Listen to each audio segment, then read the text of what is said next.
Assalamualaikum warahmatullahi wabarakatuh. Selamat siang, mudah-mudahan setelah kita sama-sama makan siang tidak ngantuk. Boleh ngantuk asal sebelahnya nggak diajak tidur. Monggo, karena ini manusiawi saya kira. Tapi dengan semangat ya, dengan semangat bahwa kita ini kebangkitan, ya, kebangkitan budaya, khususnya tradisi. Saya kira semangat itu juga mempengaruhi kita untuk sama-sama kita berdiskusi dua arah apa yang kita harapkan ke depan, dengan melihat kemarin seperti apa pelestarian tradisi, sekarang seperti apa, dan yang akan datang harus bagaimana, dengan melihat permasalahan-permasalahan yang ada selama ini. Terus terang, walaupun saya di Jakarta, tetapi saya tahu bagaimana masyarakat Solo Raya dalam hal saat ini, akhir-akhir ini, untuk melaksanakan apa yang menjadi pengetahuannya, apa yang menjadi keyakinannya, apa yang menjadi tatanan-tatanan dalam kehidupan sesuai dengan tradisinya. Sehingga sekali lagi ketika Mas Joko menyampaikan kepada saya menangkap,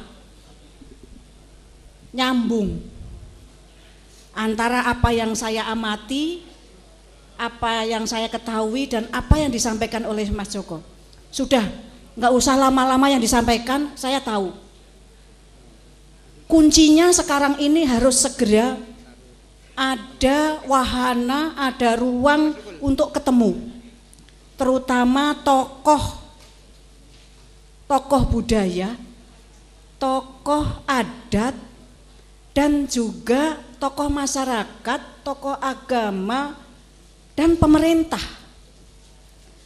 Karena tidak mustahil ketika ada permasalahan terhadap masyarakat saudara-saudara kita yang masih melaksanakan tradisinya, terjadi ketakutan yang luar biasa. Terjadi ketakutan yang luar biasa ketika masih melaksanakan tradisinya. Seolah-olah dengan zaman sekarang ini, dengan era sekarang ini, masyarakat yang masih nguri-uri tradisi dianggap kuno, dianggap mistik, bertentangan. Padahal tidak boleh dipertentangkan karena semua harus selaras serasi. Jadi itu permasalahan, justifikasi kenapa muncul kegiatan ini. Ya begitu ya Mas Joko ya. Dan saya tadi sampaikan, saya tadi sudah matur Pak Bupati juga. Pak, ini adalah dari masyarakat. Masyarakat dan khususnya pemuda yang peduli tradisi, ya. Ini gerakan untuk memulai. Nah, pemerintah menangkap, wajib menurut saya, karena urusan kebudayaan adalah urusan wajib. Urusan wajib Bapak Ibu. Jadi pemerintah, kabupaten, kota, provinsi yang sekarang ini belum optimal di dalam pengelolaan, di dalam pelestarian kebudayaan, harus segera hadir. Dan tadi Pak Kadis juga sudah banyak bicara. Di sini ada Kasubditnya ya, apa namanya? Ya, ada Ibu. Nah, ini bisa dikolaborasikan untuk ke depan apa, dan kami sudah bicara Mas Joko. Ini berita yang sangat bagus. Pak Bupati menangkap, Pak Kadis menangkap. Di sini masih ada Ibu Kabid ya. Masih ada Ibu Kabid Kebudayaan. Nah, dengan wahana melalui temu budaya, temu tokoh peduli tradisi ini, Bapak Ibu, mari kita di kesempatan ini kita berdiskusi, ya. Kalau kita tidak saatnya lagi mencari apa ya, kekurangan-kekurangan yang kemarin, yang sekarang, tapi yang lebih penting adalah yang akan datang itu apa? Yang pertama tentu ketika tadi ada permasalahan di masyarakat yang masih melaksanakan tradisi, yang harus hadir adalah perlindungan dan advokasi dan apresiasi juga. Dan tolong sampaikan kepada seluruh masyarakat bahwa inilah keragaman budaya yang ada di negeri ini. Keragaman tolong dicatat tebal. Keragaman adalah yang seharusnya, bukan adalah ya, keragaman ini adalah atau seharusnya menjadi sebuah pembelajaran, wahana pembelajaran, wahana saling asah-asih dan asuh, wahana saling menghormati, menghargai satu sama lain. Nah, yang sekarang ini yang ada, nanti tolong saya diluruskan ya Pak kalau saya salah. Yang ada sekarang ini, kalau tidak segera kita mencari kunci-kunci akar-akarnya kenapa terjadi kerenggangan di antara kita. Karena keragaman bukan untuk yang saya sebut tadi. Keragaman justru menjadi pemecah belah. Selalu sebagai mengucilkan antara satu sama lain. Karena itu tadi beda persepsi. Yang dicari ini yang benar, itu yang salah, itu sudah kuno, tidak sesuai dengan kemajuan zaman. Ini tidak boleh. Jadi yang pertama tadi harusnya seperti itu. Nah, mari berangkat dari sana. Nah, kemudian apa yang akan kita lakukan? Kami Direktorat Kepercayaan Terhadap Tuhan Yang Maha Esa dan Tradisi sudah ada peraturan Menteri tentang pelestarian tradisi. Ya, Permen nomor 10 tahun 2014 tentang pelestarian tradisi. Saya tidak membawa permennya, nanti boleh ini saya tinggal bisa dikopi, sehingga saya kira kita semua bisa mengacu ke sini. Bagaimana cara pelestarian tradisi tentu ada 3. Ya, bagaimana pelindungan terhadap tradisi, bagaimana pengembangan terhadap tradisi, dan pemanfaatannya seperti apa. Jadi kalau orang ngomong tradisi kuno itu berarti tidak tahu. Tidak tahu, belum tahu, dan tidak mau tahu. Padahal tradisi itu menurut saya, selalu saya katakan, tradisi itu keren Bapak Ibu sekalian. Ketika itu dimanfaatkan nilai-nilainya. Tapi kalau nilai-nilainya tidak dimanfaatkan, ya tidak ada gunanya. Oleh karena itu mari kita mulai dari bagaimana untuk melindungi ini. Pemuda-pemuda harus bertindak, bersikap. Jangan sampai tradisi-tradisi itu hilang. Mospro, yaitu tadi, yang punya takut akan melestarikan, pemudanya belum tahu caranya bagaimana. Ya, jadi nanti dikasih Mas Joko, ini sebagai pedomannya nanti ya, bagaimana kita melestarikan tradisi. Nggih, diperbanyak monggo, silakan. Jadi biar nyambung. Apa yang dilakukan oleh pemerintah pusat, pemerintah daerah, kabupaten, kota, dan masyarakat nyambung. Masyarakat nyambung. Nah, kami sudah banyak sekali yang dilakukan. Tetapi memang belum pernah langsung kepada pemuda-pemuda. Sehingga saya sangat menghargai ini dan jangan berhenti di sini Mas Joko. Ya, jangan berhenti di sini. Kalau perlu khusus saja pemuda-pemuda penggerak, nanti anunya lain ya, gerakannya lain. Apa? Nanti Pak Pustanto kan ada, nanti bisa dibantu juga. Ya. Kami terus terang ya, dan kebetulan kok ya di Karanganyar ini 2 tempat. Yang satu desa Tambak. Kami juga memfasilitasi di situ, Pak. Karena kami lihat di situ adalah potensi sekali untuk mengangkat tradisi juga. Dan di situ dari mana-mana hadir. Ekosistem telah dibangun di desa Tambak sekarang ini. Nah, ini saya kira juga bisa diikuti oleh desa-desa yang lain. Yang semula kerukunan itu sudah renggang. Yang semula gotong royong itu sudah mulai dibayarkan. Sudah mulai dengan uang, selalu dengan uang. Sekarang kita bangun lagi gotong royong. Kebersamaan kita bangun, kerukunan apalagi. Nah, ini melalui seperti ini saya kira ini juga strategi-strategi kita untuk ke sana, pelestarian tradisi. Nah, Bapak Ibu sekalian, karena apa yang dilakukan oleh pemerintah pasti harus menerjemahkan apa yang menjadi nawacitanya Presiden. Nawacita Presiden kemudian kita terjemahkan ke dalam RPJM. Kemudian kita terjemahkan ke dalam program dan kegiatan. Di sana jelas tentang kebinekaan, Bapak Ibu sekalian. Di sana jelas sekali bahwa meningkatkan pranata sosial dalam rangka harmoni. Monggo kita terjemahkan. Pranata sosial itu apa?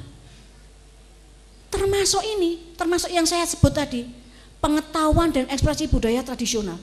Tradisi-tradisi ritual oleh Pak Jokowi saja untuk ditingkatkan sebagai meningkatkan harmoni untuk kebersamaan, untuk persatuan dan kesatuan bangsa.